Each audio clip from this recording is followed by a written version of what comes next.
Hello, class.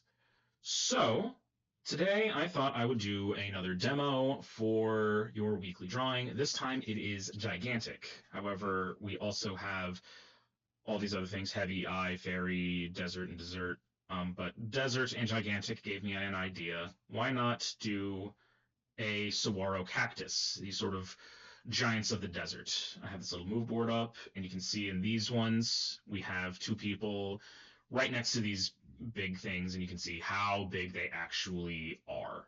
These things are massive. Never really saw one in person, but it feels right for this. Now, as you can see, I have a grab bag of a lot of different types of reference here. I have real life reference, I have paintings, and I have pixel art. Now, I kind of want to go over why I'm having these different types of reference.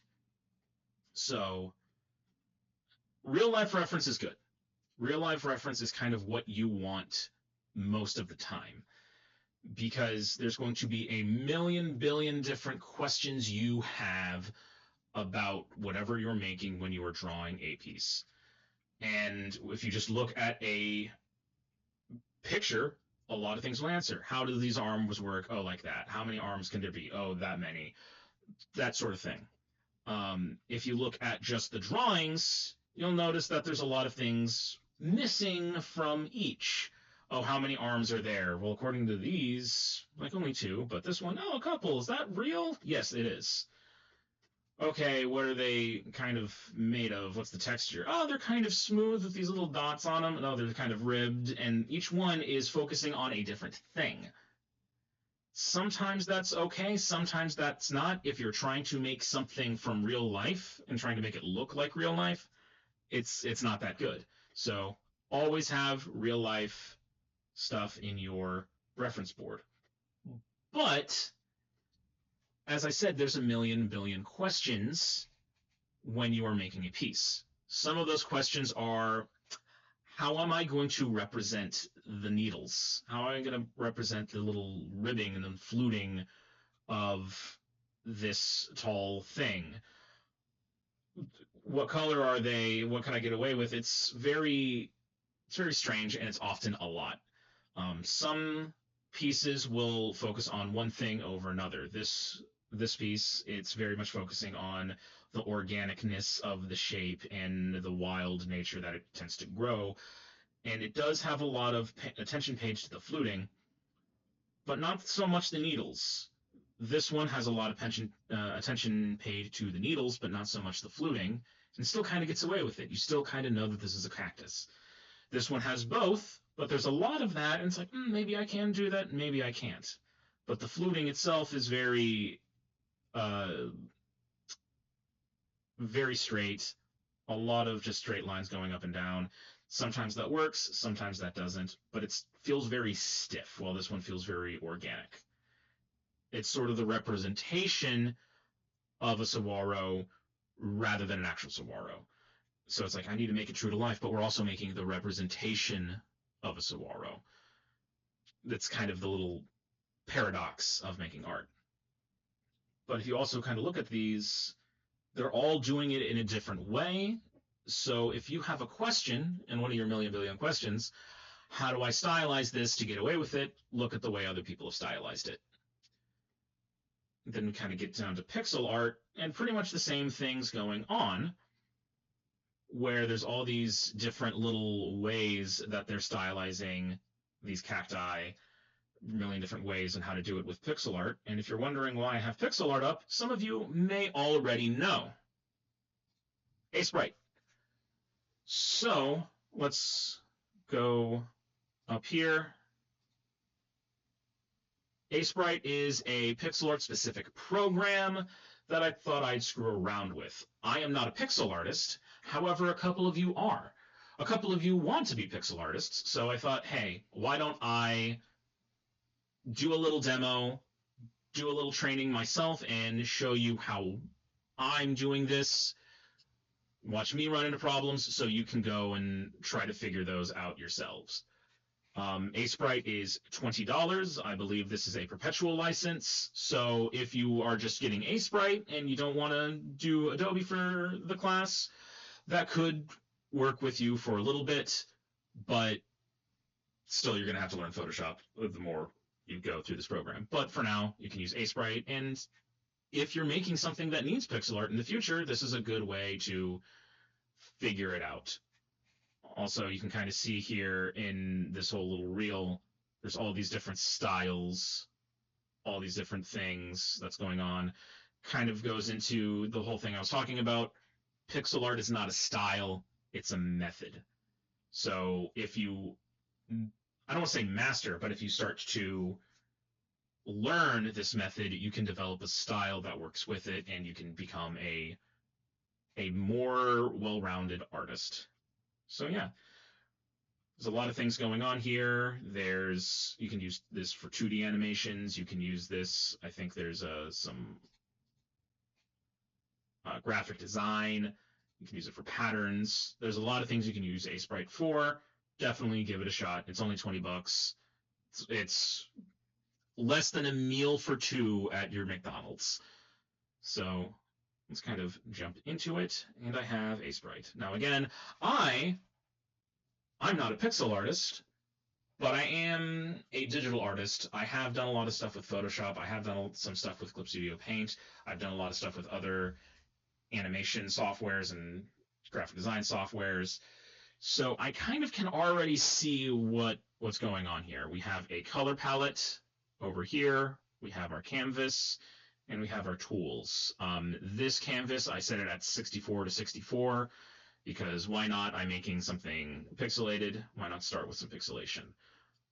All right, let me just move this over here because I'm going to have to look up some stuff, and I don't want you to check and see behind the curtain. But let's see what we got.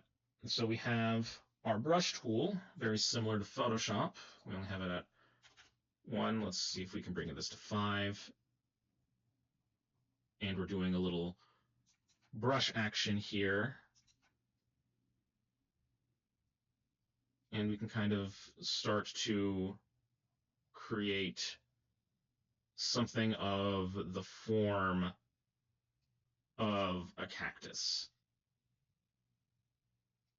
Let me just kind of plop that in, and let me pull up my PureRef and just move this over here as well. This is actually what I need to see, just because I'm looking at this and I want to see what cacti look like and make judgments from there. Now, you kind of notice from here, I'm kind of blocking out a form initially. I'm trying to just make a silhouette from the jump. This is one way to do it, but the way that you're not supposed to do pixel art is kind of go in as like a dot matrix and just kind of immediately go in pixel perfect all the time. You need to start somewhere, start with something. But pixel art is very difficult because if you're a hair off, things start to look a little weird. And you can kind of see me trying to keep that sort of weirdness at bay. Maybe not.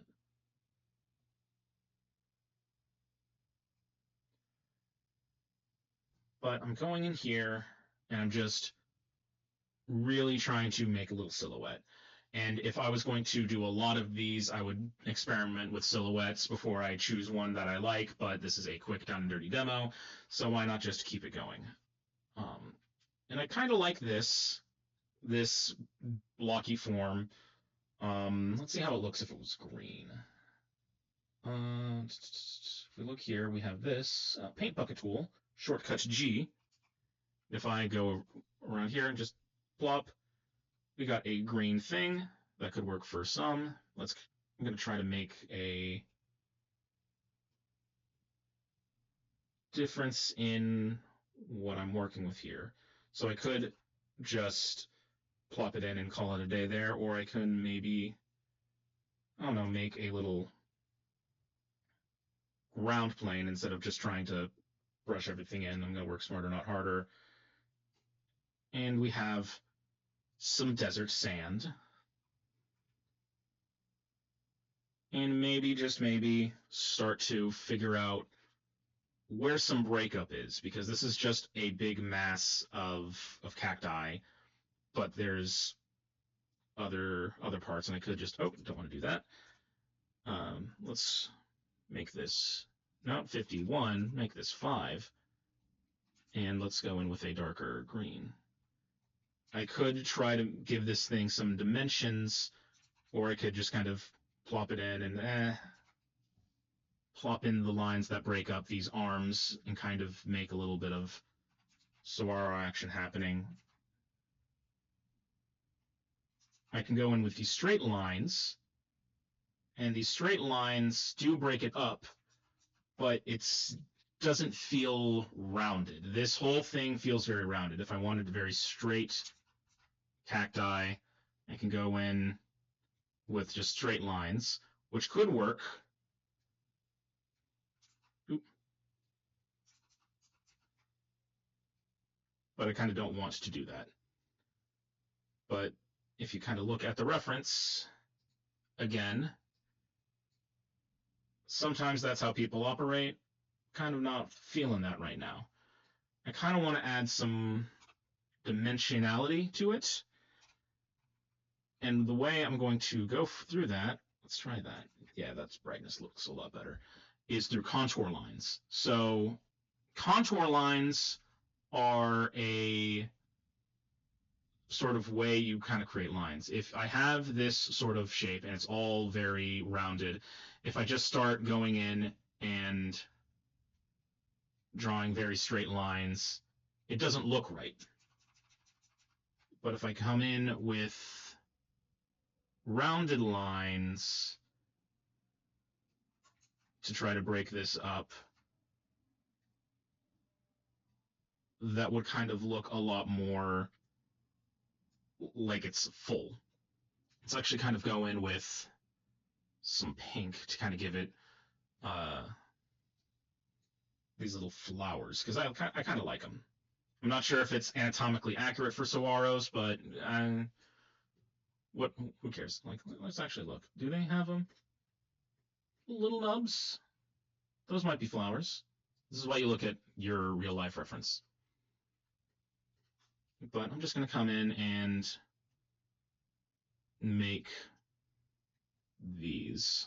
Let's make them bright pink.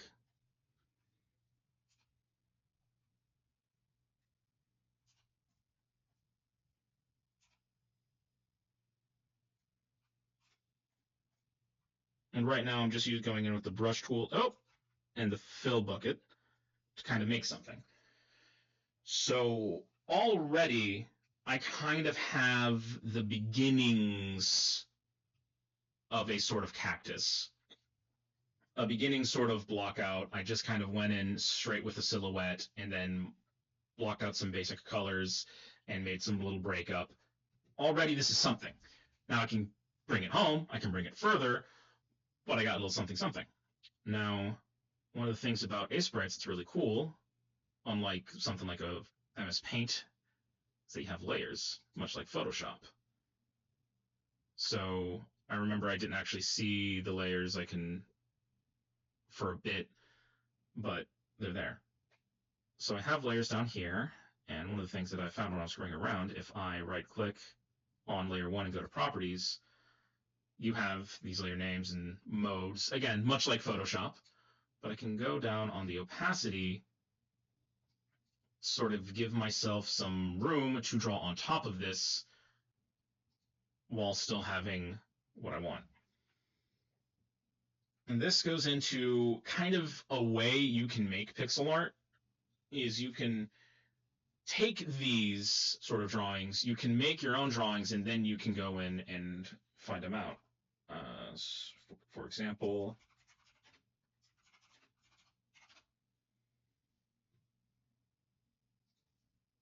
let me find something.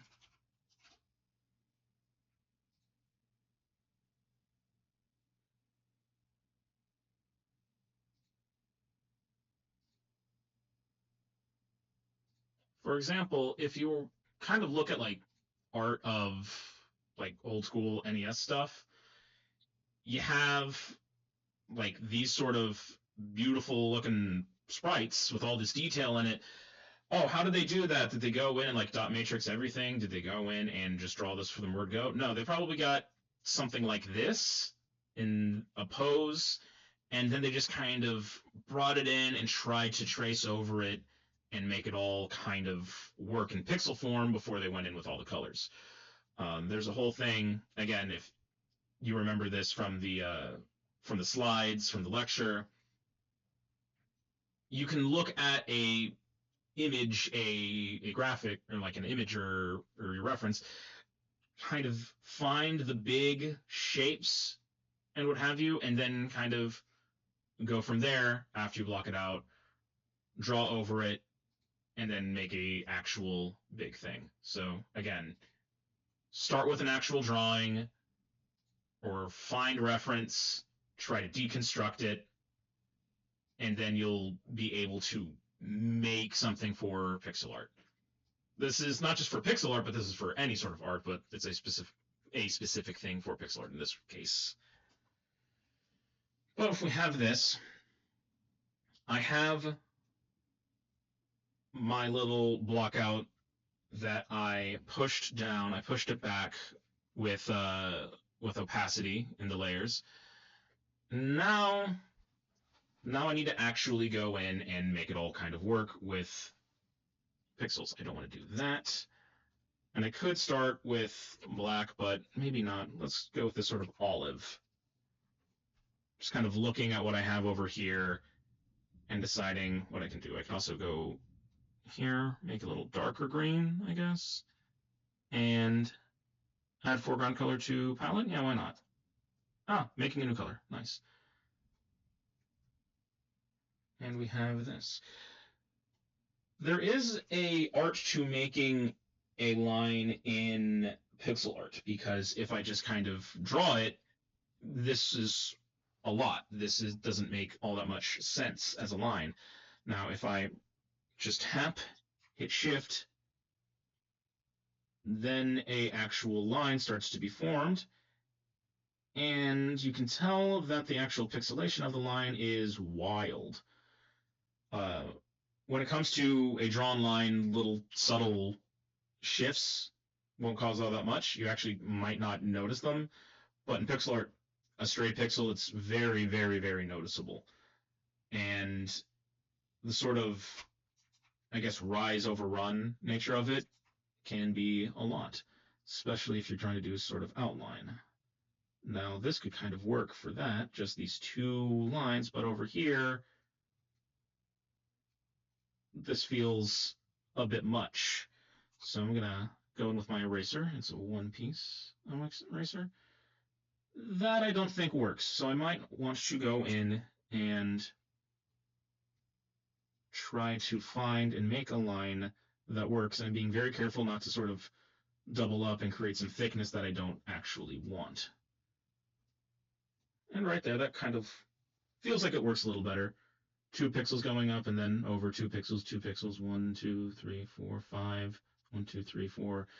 This feels more deliberate, more intention. Again, intentionality is something that I really want y'all to focus on. And here I can kind of create that sort of contour line, even if it's just kind of a very basic one. It kind of works. And maybe something like this.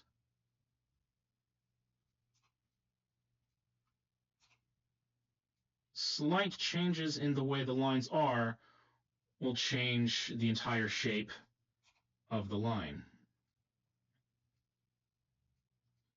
And if I kind of double up on it, there's too much line going down. It's not the best. But already here, trying to make this whole cactus work.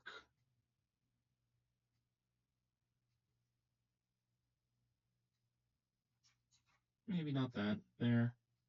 2 lines.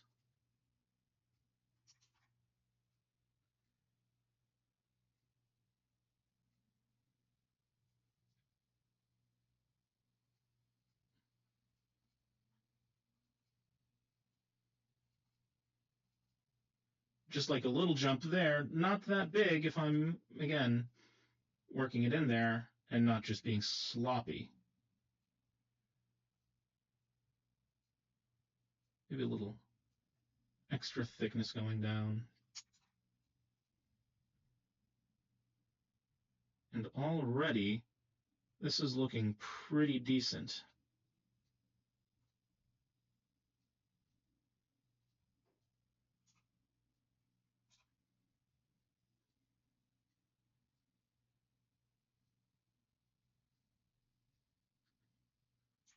Because here it's very just straight. Maybe I want to give it a little extra form. Maybe I don't. I don't think it hurts. I'm just experimenting with it. I'll kind of come back to this when I'm doing the flower. I feel like this is a little too square. So why not add a little extra stuff?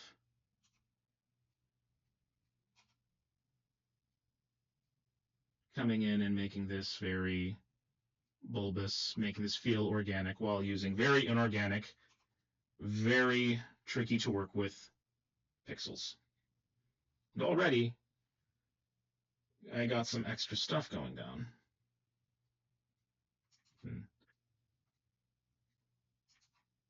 Maybe not that. Maybe it makes it a little too big. You can see a little too much tension over here if I go in with that. Actually, no, that can work. Why not? And I'm just going to be very rough over here because I'm going to come back and add that flower.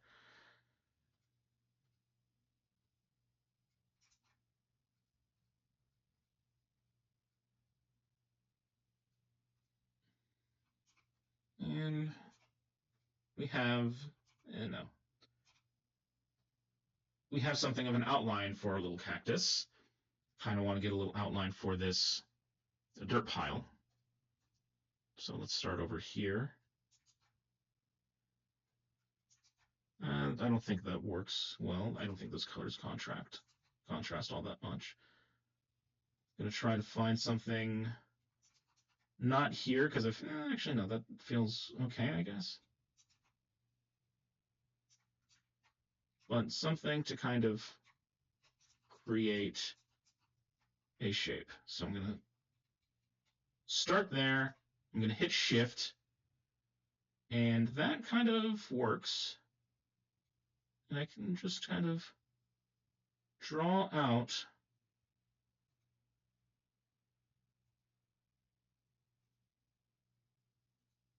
something. Maybe not that. There, and I can call that a day, and then come in and clean up things I don't like. A little overshooting, some messy lines, and I have this going on here. Our little ground plane that we can color in. Let's go in with something red for our little plant. And I could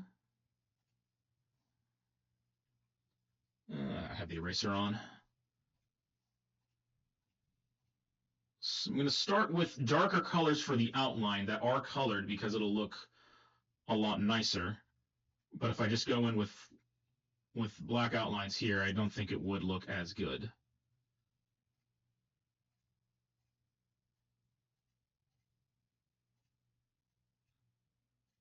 And start and just putting in all these little things for cactus flowers. Maybe not so much there.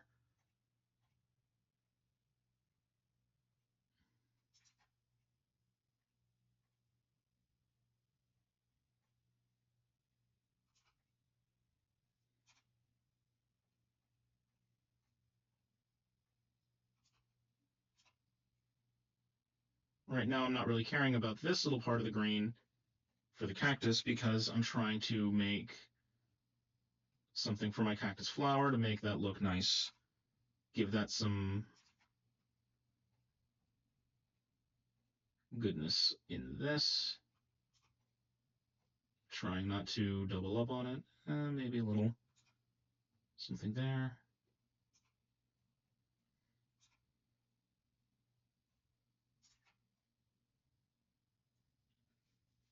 And we have the outline for our cactus. Not so much right now because we've been looking at it with all this color on it. It doesn't look the best, but we'll figure it out as we go along.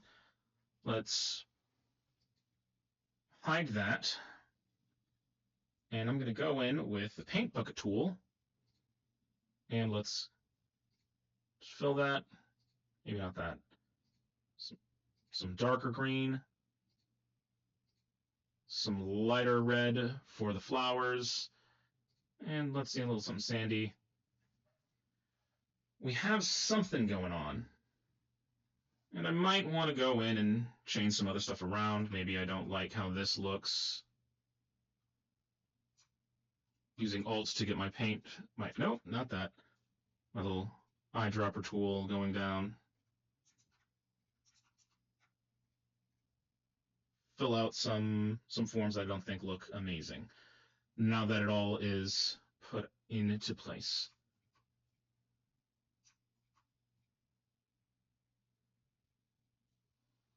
So now that I have all of this, it's time to sort of create our fluting, our needles, give it some shape. Now, let's bring this back. How do these cacti on the bottom, how do they deal with that? This is something that if you were going to create an art style, this is how you would interrogate that and answer various questions that you're sort of finding yourself asking when you're making a piece. So here, they kind of just haphazardly put in uncompleted lines of darker green. Well, they have their nice little dark green outline. And even then, on the dark green outline, they just kind of have stray little spikes going on all of these. This one here, they don't really emphasize the spikes, but it's very thin, and they use the various colors of green to emphasize the fluting. Here they have just random spikes of whatever color coming out next to it, and this one just has a little darker. This has straight lines, and I kind of want to do some contoury stuff. Straight lines for the fluting, and just stray darker bits for the needles, and then stray other things. This one over here is much more naturalistic, much more trying to hit what an actual saguaro looks like. Doesn't really have much in the needles, but they're focusing on the fluting. So that's something we can do. I think if we focus on the needles, we might be able to do something. Just kind of, we could, I'm actually going to make this a new layer. Shift N. Shift N, and I'm just going to add little needles coming off, not fully connected like that, but disconnected, so they kind of catch the eye a little bit. Because if it's like, that actually might work, but if I just put a needle right there, it just doesn't look like a line.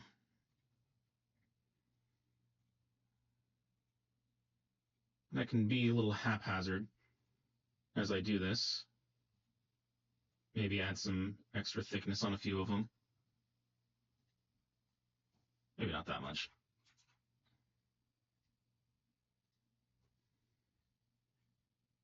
But really give, I don't like that right next to each other, the illusion that there is a bunch of needles coming off of this thing.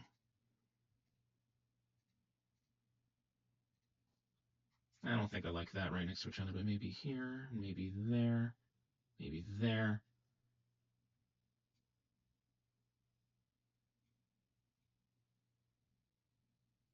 And we have maybe not that, but just coming off of straightaways, so it looks very spiky.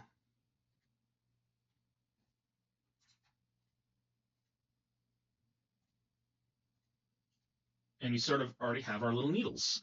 But how do we do our little flutings? And we kind of look and we see here, this one has fluting all over the place. This one doesn't have fluting. I'm not sure if fluting is the scientific term for all of these with the sort of lobes. This one only has like a couple. It only has like one or two. Same thing with here to give it the emphasis. And do sort of like a darker line, while this one kind of has a little brighter spot in it. Interesting. So we'll use a brighter green, such as this one. I feel like for this, I can go in and just kind of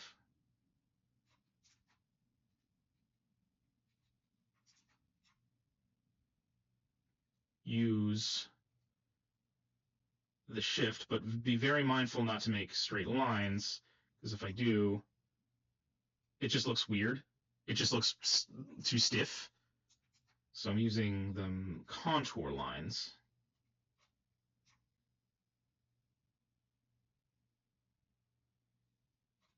To try to emphasize that.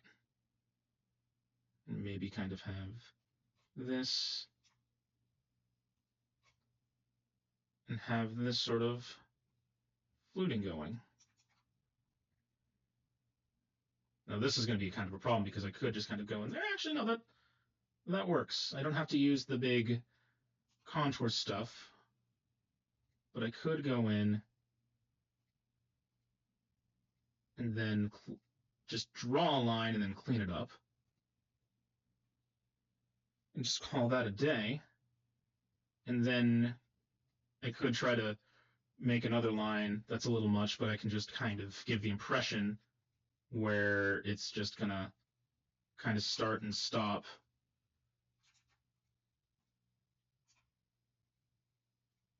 And say that that's a line, that's some fluting going on. Maybe that's a little too close to the lines for comfort. And then do the same thing over here. And then just go in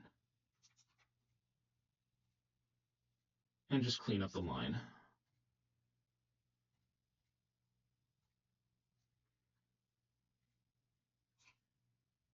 And call that a day here. Starting to make this make sense a little bit. But I think with here, we're going to actually have to go in with some extra stuff that I'm very interested to go into.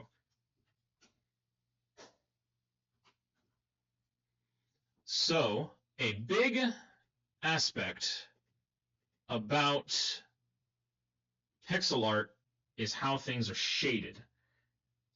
And I love this example because it has an example between gradient shading and dithering shading.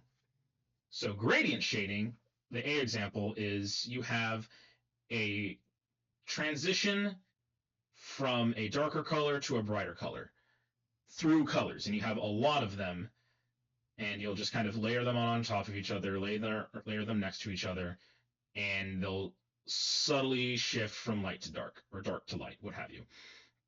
Dithering, it's much more stark, but you use less colors. And if you're trying to have a very limited color palette, this works. Or you just kind of like the patterns because it looks really interesting. It's a way to do it. Dithering works by using the two colors and then just kind of breaking up the solid colors with little subtle dots here and there or patterns until you have a very solid dark and a very solid light with just little bits in between. It's a way that you can shade a lot of things. There's a lot of ways you can kind of shade some things, but dithering is a very interesting way to do it. Yeah, here's a good one. Yeah, not dithered, and we're going from dark gray to light gray, and it's just dark gray, medium light gray versus dark gray to light gray, and we have an amount mixing through pixels. So if I want to, I could do some gradient shading on one of these, and we only have two colors. We have dark, and we have this sort of like dark red or darker red, and then we have this sort of brighter red. And this is where I'm actually doing the whole like, hey, don't double up. I'm doubling up because I want to make a thicker, dark line. And then I'm going to go back and forth and see where they are on the color wheel. So there's that one, there's that one. I'm going to choose here. I'm going to make something else. And that doesn't seem like much, but if I put it in there, you are seeing a change. And we have a sort of change from this darker red to this lighter red through a intermediary color. And if we want to add a little extra, we can get a very brighter pink, make that real, and then just add a little bit off the top. Oh, we can even change up the way that this outline is to make it more convincing. And we have this change of color from dark to medium tone to a lighter tone. I can even go stark white if I wanted to, or even maybe not in that way, but put a little stuff on top to really bring out the contrast, really make this nice looking.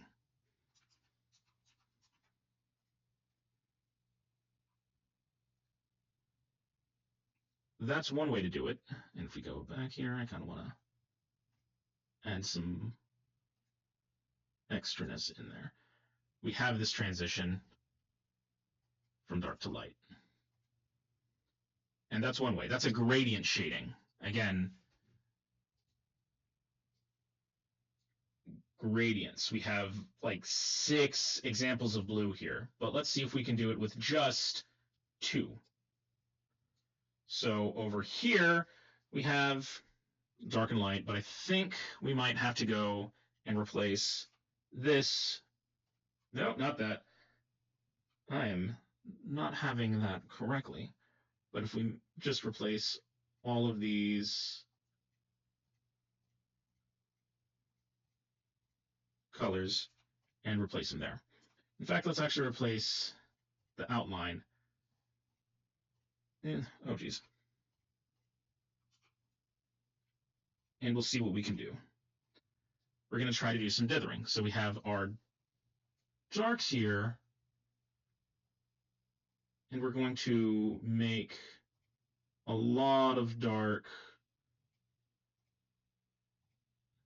in there, but we'll have, as it goes up, a little less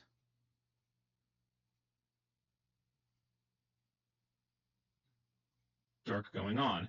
We might have to go in and push some of this back.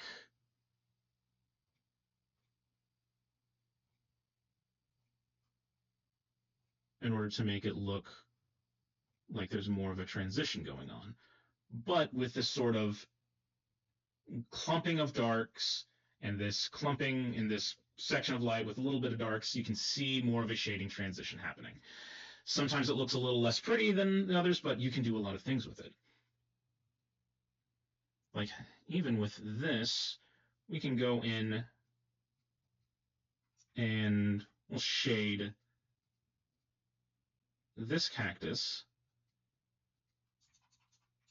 with, we'll shade this cactus part with more dithering here, and we'll add extra darks going in here just to make it look like there's more shadow underneath.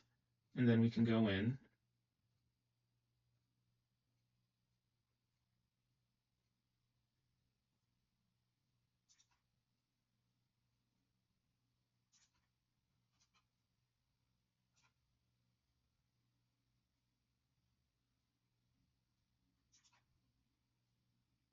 and then as we kind of go, instead of doing it on every other line with big 2 or 3 lines, just kind of do it I don't know, every 2 or 3 lines or so, and not even do all that much once we get to the top, and we kind of have this sort of dithering shape, sort of dithering line going on. We can maybe add a second color and really emphasize the light happening.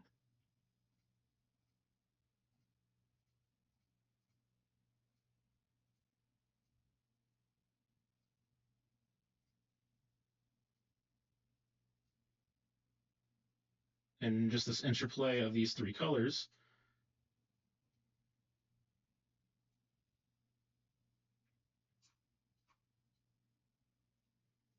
we're kind of having this transition from dark to light. We're having this shading. But if we wanted to do it down here, we might need to choose more colors and do a little bit of dithering ourselves to kind of emphasize the change. So we have this sort of medium green to a medium dark green, contrasting with this dark green and this light,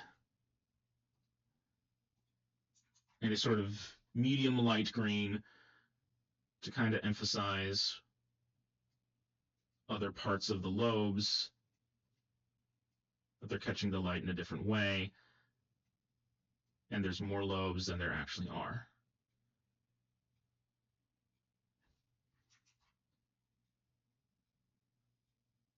Again, many ways to work it all out. And then maybe just a little bit of white over here to kind of contrast that. So yeah, pixel art. I hope you learned something. I hope you may screw around with Aseprite and try to do something for yourself. This is my maybe like 3rd time cracking open Aseprite. I'm enjoying it. I know there's this powerful program that can do a lot, but I can't wait to see what y'all